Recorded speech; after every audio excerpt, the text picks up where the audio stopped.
Hii ni taarifa kwa umma kukoma kwa amri ya zuio la Mahakama Kuu la tarehe 10 Juni 2025 kwa Chama cha Demokrasia na Maendeleo Chadema kufanya shughuli za siasa nchini. Mnamo tarehe 20 Januari 2026, jeshi la polisi katika wilaya ya kipolisi ya Mbalizi Mbeya vijijini iliwavamia viongozi wa Chama cha Demokrasia na Maendeleo Chadema na kushusha bendera ya Chadema katika ofisi ya Chadema tawi la Inyala stendi katika wilaya hiyo, wakati wakifanya zoezi la kushusha bendera nusu mlingoti kufuatia kifo cha mwenyekiti wa kwanza na muasisi wa Chadema Mzee Edwin Mtei, ambapo Chadema imetangaza siku 7 za maombolezo. Aidha, siku hiyo katika wilaya ya Nkasi, uongozi na wanachama wa Chadema wakiwa wanaadhimisha miaka 33 ya kusajiliwa rasmi kwa Chadema, viongozi wa jeshi la polisi waliwatisha na waliwazuia viongozi na wanachama wa Chadema kufanya upandaji miti katika wilaya ya Nkasi mkoani Rukwa. 2.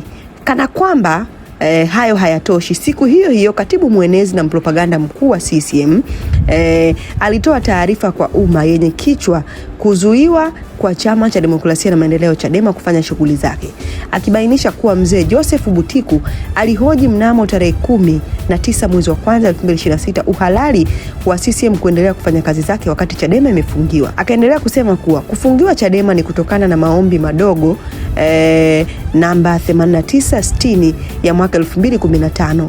Ilifunguliwa na Saidi Muhammad Isa Ahmed Rashid Hamis na Maulida Ana Komu dhidi ya wadhamini wa Chadema na katibu mkuu katika Mahakama Kuu ya Tanzania, na kwamba Mahakama Kuu ndio iliyotoa amri ya zuio hadi kesi ya msingi namba 8323 ya mwaka 2025 litakapo amuriwa. 3. Ikumbuke pia zuio hilo lilitolewa katika mwaka ambao nchi yetu ilikuwa kufanya uchaguzi, licha ya Chadema kupeleka maombi ya kuondolewa kwa amri hiyo kutokana na ukiukwaji wake mkubwa wa haki za chama na wanachama na wafuasi wake.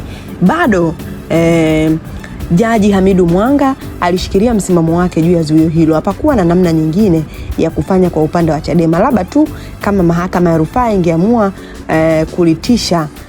kuliitisha jalada la kesi hiyo na kuona uhalali wake. Kwa masikitiko makubwa, mahakama ya rufaa haikuliitisha.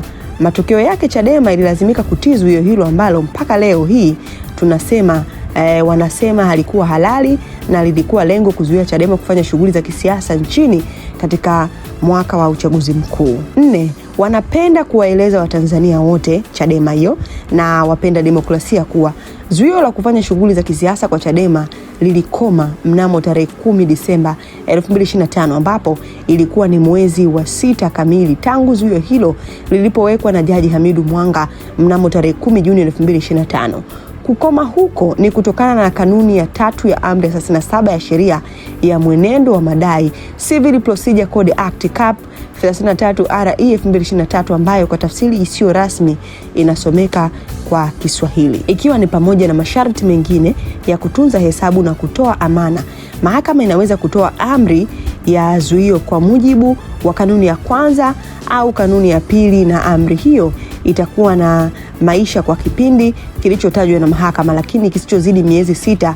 Mkazo umeongezewa. Kifungu hiki cha sheria kilitafsiriwa kwa utuo na Mahakama ya Rufaa ya Tanzania katika kesi ya African Trophy Hunting Limited vs Attorney General and 4 others Civil Appeal 25 1997 1998 TZCA 11 3 Disemba 1998, ambapo mahakama hiyo ya juu kabisa nchini ilisema kwa uwazi kabisa kuwa amri ya zuio inaweza kutolewa kwanza kwa miezi 6 na inaweza kuongezewa zaidi, lakini nyongeza hiyo ikiwa ni pamoja na zuio la kwanza lisizidi jumla ya mwaka mmoja. Kwa faida ya wote tunaomba kunukuu na kutoa tafsiri ya uamuzi huo muhimu.